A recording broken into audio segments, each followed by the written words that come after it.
মানুষের এবং কোনো পরিবারের বোঝা না। তারা যে তাদের প্রতিভা বিকাশ করে বাংলাদেশ এবং বাংলাদেশের বাইরেও যাতে বিভিন্ন পর্যায়ে বিভিন্ন সেক্টরে অংশ নিতে পারে, সেজন্য আমাদের ক্ষুদ্র সর্বোচ্চ চেষ্টা আর কি। আমরা সবসময় চাই যে প্রতিবন্ধীরা যেন কোনো পরিবারের বোঝা না হয়ে থাকে, সমাজেও যেন তাদেরকে বোঝা হিসেবে দেখা না হয়। তারা যেন বিভিন্ন সেক্টরে, বিভিন্ন বড় বড় সেক্টরে বর্তমানে প্রতিবন্ধীরা অংশ নিতেছে।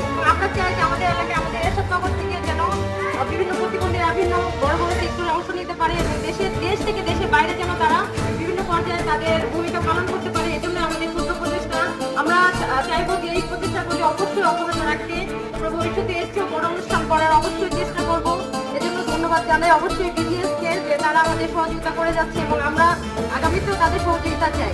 তো ধন্যবাদ বিজিএস এবং চার্চ থেকে আগত দাদাকে আমাদের সময় ছিল। আমরা ভবিষ্যতেও তাদের অংশগ্রহণ চাই এবং আর তাদের থেকে আমরা